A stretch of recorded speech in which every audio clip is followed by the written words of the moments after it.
السلام علیکم دوستو، آج ہم دنیا کی خطرناک ترین، پرسرار ترین اور خفیہ تنظیم کے بارے میں بات کریں گے، جس کا نام ہے الومناتی۔ آخر یہ تنظیم ہے کیا؟ الومناتی نام کی ایک خفیہ اور حقیقی سوسائٹی کا قیام 245 برس قبل ہوا تھا، اور اس نام کو ایک افسانوی تنظیم کے لیے بھی استعمال کیا گیا، جس کا برسوں سے سازشی مفروضوں سے تعلق جوڑا اور سمجھا جاتا ہے۔ کئی لوگ سمجھتے ہیں کہ یہ ایک خفیہ مگر پرسرار عالمی تنظیم ہے جس کا مقصد دنیا پر قبضہ کرنا ہے، اور یہ دنیا میں ہونے والے بڑے انقلاب اور نامی گرامی افراد کے قتل میں ملوث ہے۔ لیکن الومناتی حقیقت میں کون تھے، اور کیا وہ واقعی میں دنیا پر قابو پا چکے تھے؟ ان پرسرار سوسائٹیوں کے بارے میں ان 12 سوالات کی مدد سے جانیے کہ ان کا مقصد کیا تھا، اور اس تنظیم میں کون لوگ شامل تھے، اور اس کو بنانے کی اصل وجہ کیا تھی۔ اصل الومناتی کیا تھی؟ الومناتی ایک خفیہ سوسائٹی تھی جس کا قیام باوریا یعنی کہ موجودہ جرمنی میں ہوا تھا۔ سن 1776 سے سن 1785 تک چلنے والی اس سوسائٹی سے منسلک افراد خود کو پرفیکٹیبلز کہتے تھے۔ اس سوسائٹی کے بانی قانون کے پروفیسر ایڈم وشپٹ تھے۔ ان کا مقصد تھا کہ وہ قانون منطق اور فلاح و بہبود کی تعلیم کو پھیلائیں اور معاشرے سے توہم پرستی اور مذاہب کے اثرات کو کم کریں۔ ایڈم وشپٹ کی خواہش تھی کہ وہ یورپی ممالک میں نظام حکومت کو تبدیل کریں اور ریاستی امور سے مذہب کو ختم کریں اور لوگوں کو روشنی کی نئی راہ دکھائیں۔ کہا جاتا ہے کہ الومناتی گروہ کی پہلی میٹنگ 1 مئی 1776 کو انگولس ڈاٹ شہر کے قریب ایک جنگل میں ہوئی، جس میں 5 افراد نے شرکت کی۔ اس میٹنگ میں اس سوسائٹی کو چلانے کے امور طے کیے گئے۔ بعد میں اس گروپ کے مقاصد میں کچھ تبدیلی آئی، اور انہوں نے ریاستی امور پر اثر انداز ہونے کے لیے سیاسی فیصلوں پر اپنی توجہ مرکوز کی، اور مذہب اور شاہی اثر و رسوخ کو کم کرنے پر زور دیا۔ اس سوسائٹی سے تعلق رکھنے والے چند افراد نے فری میسن سوسائٹی میں شمولیت اختیار کر لی تاکہ وہ اپنے ممبران کی تعداد میں اضافہ کر سکیں۔ بعد میں برڈ آف منروا نام کا ایک پرندہ ان کی شناخت بن گیا۔ الومناتی کا فری میسن سے کیا تعلق ہے؟ فری میسن ایک ایسی تنظیم ہے جو کہ صدیوں قبل اینٹیں بنانے کا کام کرنے والوں اور گرجا گھروں کی تعمیر کرنے والوں پر مشتمل تھی۔ کئی ممالک بالخصوص امریکہ میں فری میسن کے بارے میں بہت خوف پایا جاتا تھا۔ سن 1828 میں تو امریکہ میں ایک سیاسی تحریک کا قیام عمل میں آیا، جس کا یک نکاتی مقصد تھا کہ وہ فری میسن کی مخالفت کریں گے۔ اصل الومناتی نے کیونکہ فری میسن تنظیم کے افراد کو اپنی تنظیم میں شامل کیا تھا، تو بعد میں ان دونوں گروہوں کو ایک دوسرے سے ملا دیا جاتا ہے۔ الومناتی میں شرکت کرنے کے لیے کیا کرنا ہوتا تھا؟ الومناتی میں کسی کو بھی شمولیت اختیار کرنے کے لیے تنظیم کے ممبران کی اجازت درکار ہوتی تھی۔ اس کے علاوہ تنظیم میں شامل ہونے کے خواہش مند ممبران کے پاس نہ صرف مال و دولت ہونا ضروری تھا، بلکہ معاشرے میں اچھی ساکھ بھی ضروری تھی۔ اس کے علاوہ سوسائٹی میں درجات کا نظام تھا، جس کے تحت نئے ممبران کو 3 درجوں میں تقسیم کیا گیا تھا، اور وقت کے ساتھ ساتھ وہ آگے بڑھتے۔ البتہ بعد میں ان درجات میں اضافہ کر کے اس نظام کو مزید پیچیدہ کر دیا گیا، اور تنظیم کا مکمل ممبر بننے کے لیے 13 مختلف شرائط کو پورا کرنا لازمی قرار دیا گیا۔ کیا الومناتی مخصوص رسومات ادا کرتے تھے؟ یہ درست ہے کہ الومناتی رسومات ادا کرتے تھے، لیکن وہ رسومات آخر تھی کیا؟ ان میں سے زیادہ تر کے بارے میں علم ہی نہیں ہے۔ اس سوسائٹی میں شامل افراد کے لیے فرضی ناموں کا استعمال کیا جاتا تھا تاکہ ان کی شناخت خفیہ رہے، لیکن جن رسومات کے بارے میں ہمیں علم ہے، ان کے مطابق یہ پتہ چلتا ہے کہ سوسائٹی میں نئے شامل ہونے والے افراد اگلے درجے میں کیسے ترقی پاتے تھے۔ ان کو ان تمام کتابوں کی رپورٹ مرتب کرنا ہوتی تھی جو ان کی ملکیت میں تھیں، اپنی کمزوریوں کی فہرست لکھنی ہوتی تھی، اور اپنے دشمنوں کے نام لکھنے ہوتے تھے۔ پھر اس کے بعد نئے ممبر کو کہا جاتا تھا کہ وہ عہد کرے کہ وہ معاشرے کی بہتری کے لیے اپنے ذاتی مفادات کی قربانی دے گا۔ چاروں سو دیکھنے والی آنکھ آخر ہے کیا؟ آئی آف پروویڈنس ایک ایسا علامتی نشان ہے جس میں ایک تکون کے اندر آنکھ بنی ہوتی ہے، اور یہ نشان دنیا بھر میں مختلف گرجا گھروں میں، فری میسن عمارتوں اور حتیٰ کہ امریکہ کے $1 کے نوٹ پر بھی موجود ہے۔ اس نشان کو نہ صرف فری میسن بلکہ الومناتی کے ساتھ بھی جوڑا جاتا ہے، اور کہا جاتا ہے کہ یہ اس گروپ کی دنیا بھر میں نگرانی کرنے اور سب کو قابو رکھنے کا علامتی نشان ہے۔ بنیادی طور پر یہ نشان ایک مسیحی نشان ہے، اور یہ فن پاروں میں خدا کی انسانیت پر نظر رکھنے کے مظہر کے طور پر استعمال ہوتا رہا ہے۔ اس کے بعد 18ویں صدی میں اس نشان کو نئے طریقوں سے استعمال کرنا شروع کیا گیا۔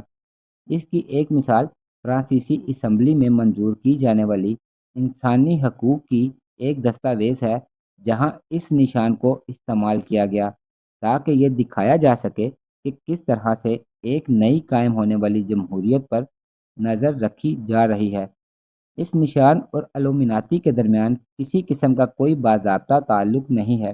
ایسا ضرور ممکن ہے کہ اس نشان کو الومناتی سے ملانے کی وجہ یہ تھی کہ فری میسن گروپ کے لوگ اس نشان کو خدا کی علامت کے طور پر استعمال کرتے، اور الومناتی اور فری میسن میں مماثلت بھی تھی۔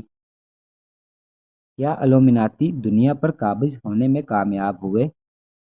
کئی لوگوں کو یہ یقین ہے کہ الومناتی دنیا کے امور پر قابض ہے، اور وہ دعویٰ کرتے ہیں کہ یہ اتنی خفیہ سوسائٹی ہے کہ نہایت ہی کم تعداد میں لوگ ہیں جو اس کی اصل حقیقت سے واقف ہیں، کیونکہ الومناتی کے کئی ممبران فری میسن گروپ میں شامل ہو گئے تھے، اور فری میسن سے منسلک افراد نے الومناتی گروپ میں شمولیت اختیار کر لی تھی۔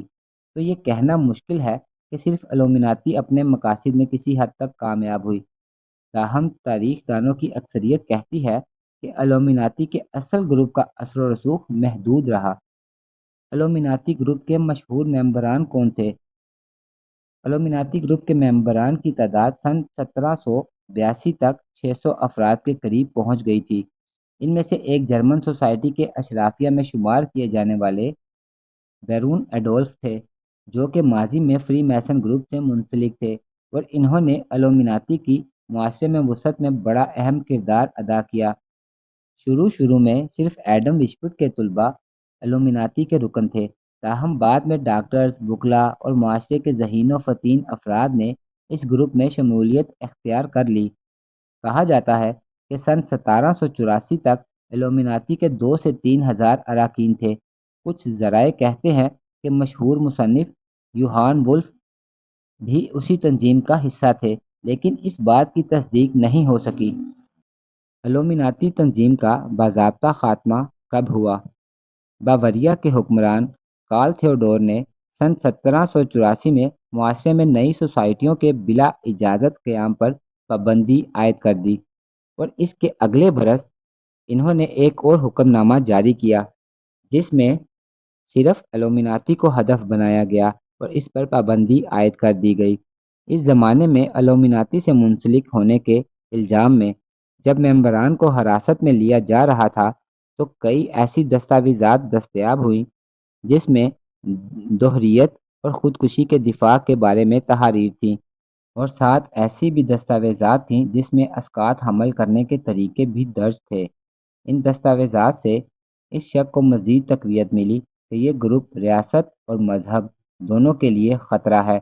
اس کے بعد سے کہا جاتا ہے کہ الومناتی منظر عام سے غائب ہو گئے، جبکہ بہت سے لوگوں کا خیال ہے کہ انہوں نے اپنی تنظیم کی کارروائیوں کو خفیہ طور پر جاری رکھا۔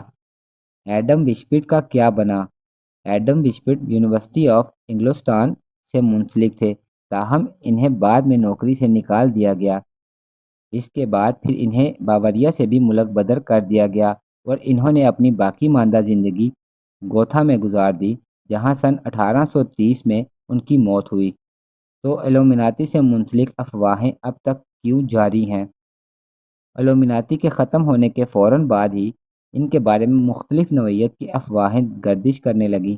سن 1797 میں فرانسیسی پادری اگسٹن ہارٹیول نے اس خیال کا اظہار کیا کہ الومناتی جیسی خفیہ سوسائٹیز نے انقلاب فرانس میں اہم کردار ادا کیا۔ اگلے برس امریکی صدر جارج واشنگٹن نے خط تحریر کیا جس میں انہوں نے لکھا کہ انہیں یقین ہے کہ الومناتی سے پیدا ہونے والے خطرے اب ختم ہو گئے ہیں، جس سے اس بات کو تقویت ملی کہ یہ سوسائٹی اس وقت بھی زندہ تھی۔ اس کے بعد کتابوں اور خطابات کے ذریعے اس گروپ کی مذمت کی جاتی رہی اور تیسرے امریکی صدر تھامس جیفرسن پر یہ الزام لگایا گیا کہ وہ الومناتی کے رکن ہیں۔ لوگ آج بھی الومناتی پر کیوں یقین رکھتے ہیں؟ دنیا پر الومناتی کی حکمرانی کا مفروضہ لوگوں کے ذہنوں سے کبھی مکمل طور پر خارج ہوا ہی نہیں، اور آج بھی اس بارے میں بات کی جاتی ہے۔ سن 1963 میں پرسپنا ڈسکارڈیا کے نام سے ایک مقالہ تحریر کیا گیا جس میں ایک متبادل دین کو پیش کیا گیا جسے ڈسکارڈین ازم کا نام دیا گیا۔ اس نظام کے منشور کے تحت جھوٹ اور دھوکہ دہی کی مدد سے انارکی اور شہری نافرمانی پھیلانے کے بارے میں بات کی گئی۔ ڈسکارڈین ازم کے ماننے والوں میں سے چند نے مختلف جریدوں میں جھوٹے خطوط بھیجے جس میں مختلف دعوے کیے گئے تھے، جیسا کہ امریکی صدر جان ایف کینیڈی کی موت کے پیچھے الومناتی کا ہاتھ ہے۔ بعد میں ایک کتاب سامنے آئی جس کا نام دی الومینائٹس ٹرائلوجی تھا، اور وہ نہ صرف بہت مقبول ہوئی بلکہ اس کی مدد سے کئی فلمیں بھی بنیں اور سازشی مفروضوں کو فروغ ملا۔ ان میں سے ایک کتاب اور بعد میں بننے والی فلم اینجلز اینڈ ڈیمنز بھی تھی۔ نیو ورلڈ آرڈر کیا ہے اور اس کا الومناتی سے کیا تعلق ہے؟ جو لوگ نیو ورلڈ آرڈر پر یقین رکھتے ہیں وہ سمجھتے ہیں کہ اشرافیہ کا ایک گروہ دنیا پر قابض ہونے کی کوشش کر رہا ہے۔ کئی سابق امریکی صدور اور کئی مشہور گلوکاروں کو بھی اسی فہرست میں گنا جاتا ہے۔ تو یہ تھی دوستو الومناتی تنظیم کے متعلق مکمل اور تفصیلی معلومات۔ امید ہے آپ سب کو اس تنظیم کے بارے میں کافی کچھ سمجھ آ چکا ہوگا۔ ویڈیو دیکھنے کا بہت شکریہ۔ اپنی دعاؤں میں یاد رکھیے گا۔ اللہ حافظ۔